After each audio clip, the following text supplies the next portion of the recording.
요즘 또 많은 분들의 또 고민이기도 한데요. 네. 저도 마찬가지로 그 자녀에게 음. 뭔가 안 해주면 안 될 것 같아서. 네. 네. 지금, 네. 예, 딸아이한테 그 집을 하나 사주고 싶은데 여유 네. 자금은 3억 정도 있고요. 네. 직장은 그 종로이긴 하나 네. 뭐 지역에 관계없이 좋은 곳이라면 하고 싶거든요. 네. 그러면 종로에 직장을 다니시지만 거주는 네. 안 생각하고 계시는 거예요? 뭐 서울 지역이면 뭐 거주 관계없이 하고 네. 싶어요. 우선은 그러면은 갭 투자 네. 쪽으로 좀 살펴볼까요? 네. 네. 우선은 따님을 위한 재테크를 꼭 해야만 하는 게 아닌가라는 고민으로 저에게 또 연락을 주셨어요. 여유자금 예. 3억으로 서울 내에서 어떻게 네. 좀 계획을 세워보면 좋을지 대표님과 네. 함께 계획 세워볼게요. 인사 먼저 나눠보세요. 네, 안녕하세요, 대표님. 네, 안녕하세요. 네. 좋은 네, 정보 빠짐없이 잘 듣고 있습니다. 네, 감사합니다. 네. 빠짐없이 봤다면 오늘 답변 네. 드리기가 너무 쉬울 것 같고, 그러세요. 지난주나 지지난주 말을 언급했던 지역을 하시는 게 좋다라는 생각이 들고요. 네. 따님의 지금 현재 나이가 어떻게 되시죠? 28살이고요. 예, 네, 큰딸은 대표님이 여러 번 추천해 주신 예, 지난 8월 달에 봉천동 하나 매수를 했거든요. 뭐 기분 좋으시겠네요. 예, 잘한 거죠? 예, 예, 네. 그래서 둘째 딸 이번에 예, 본인 돈이 한 2억 있고 네, 예, 뭐 한 1억 뭐 조금 넘게 대여하는 걸로 해서 예. 하나 해주고 싶은데 네, 네, 지금 직장은 다니고 있고요. 예, 예, 투자 쪽으로 그냥 일단은 거주보다는 투자 쪽으로 예. 해주고 싶어서 향후 뭐 전망 좋은 거 추천 부탁드립니다. 알겠습니다. 비록 투자 이제 단지 투자만 생각한다 하더라도요. 네, 결국은 양도세라는 부분이 있기 때문에 네, 거주도 좀 생각을 하셔야 돼요. 네, 네. 단순히 투자해가지고 예를 들어서 뭐 15억짜리 네. 전세 12억 끼고 3억을 투자했다. 그런데 네. 이 12억을 따님이 돈을 만들지 못해가지고 계속 네. 외야에서 살아야 돼요. 그러다 네. 보면 양도세 비과세 못 만들죠.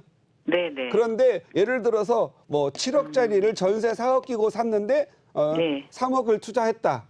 15억짜리가 2억 오르고 7억짜리가 2억 올랐을 때 네. 여기는 비과세를 못 만들기 때문에 계속 세금 뭐 30에서 50% 사이에 세금을 지고 가야 된다라면 네. 여기 같은 경우에는 들어가서 4억 정도는 나중에 대출 규제가 풀리면 제 전세를 또 자기 본인이 좀 벌고 그리고 대출을 받아가지고 들어가서 입주를 하셨다. 그러면 네. 2억이라는 게 다 비과세가 되겠죠.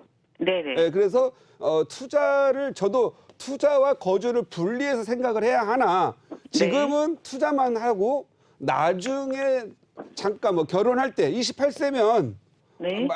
만약에 2, 3년 후에 결혼할 수 있잖아요. 네, 네. 그럼 사위도 뭔가 전세 자금이라도 뭔가 준비해 올 거 아니겠습니까?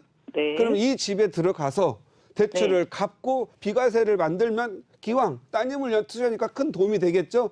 네. 그리고 한 2년 살다가 비과세 만들어서 또 상급지로 갈아타는 것도 중요하겠죠. 그래서 네. 일단 따님이 종로 쪽에서 근무를 하신다고 하셨으니까 네, 네. 왜냐하면 결혼하면 항상 결혼하게 되면 자녀 출산 문제라든가 이런 게 있기 때문에 따님 중심으로 좀 생각해 주는 게 더 낫습니다. 네. 그래서 제가 아마 방송을 꼬박꼬박 보신다고 하니까 언급했던 3억 가지고 살 수 있고 아직까지는 서울에서 제가 생각할 때는 가장 싸고 미래 가치가 좀 비전이 있는 지역은 두 군데가 있는데 네. 여기 답신리라는 데가 하나가 있고요. 네. 그다음에 여기 종로 바로 위에 보면 여기 도남동이 있습니다. 네, 네. 그래서 저는 도남동을 추천해 드릴 거예요. 네. 예, 도남동에 가면 보면은 해오름 한신 있거든요. 네, 네. 아직까지 싸요. 예, 앞으로 뭐 나름대로 이제 대출 규제까지 하다 보니까 부동산 규제 들어가면 가격 하락하고 조정받지 않느냐라고 많이 하잖아요. 네, 네. 그런 의심이 많이 있는데 저는 네. 이 한진만큼은 뭐 IMF가 오더라도 단단하게 가격이 상승할 걸로 보여져요. 아, 그래요? 예, 이유는 한 세 네네. 가지가 있고요. 그 세 네. 가지가 3단계로 가격이 상승한다라고 보여지는데 네네. 지금 현재 저는 옛날 도남동 하면 부자들이 살았죠. 네네. 근데 지금은 노화돼 있기 때문에 그렇게 서민들이 사는 걸로 보여지지만 그래도 네. 가치가 있습니다. 한신, 네. 한진에서부터 여기 정릉역 앞쪽까지 아파트들이 많이 지어져 있고요. 네. 뭐 이판한 세상이라든가 코오롱 하늘채라든가 이런 아파트들이 우뚝 서서 가격이 지금 정상적으로 가격이 상승 중에 있습니다. 네. 생각보다 가격도 싸고요. 그런데 여기에서 바로 내려오면 종로 같은 경우에는 두 정거장, 세 정거장 내려오면 바로 접근 가능하잖아요. 네. 바로 해화동도 부촌이죠. 네. 그리고 도남동이면 한성대 입구역과 성심여대 입구역 두 개가 있거든요. 네네. 그런데 왜 오르냐면은요. 여기에 네. 보면은 학교가 좀 네. 많이 있어요. 여기에 앞으로 네. 이제 정시 모집이 확대되면서 학원가 중심보다는 이제 학교 중심으로 갈 건데 네. 이제 학교 중심으로 가다 보면 학원가로 가겠죠. 네. 뭐 특목고라든가 이런 거 아니니까 이제 학력고사를 높이기 때문에 학원가를 중심으로 해서 갑니다. 네. 그렇다면 학교가 여기 보면은 우촌 초등학교가 있고요. 사립초등학교가 있고 우촌. 그다음에 도남초등학교 있고요. 삼선중학교 있고 동거자 중학교 있고 홍대 사범 부속고등학교 있고 동구 마케팅 고등학교. 초등학교와 고등학교가 6개가 있습니다. 네. 그런데 이게 반쪽은 아파트고요.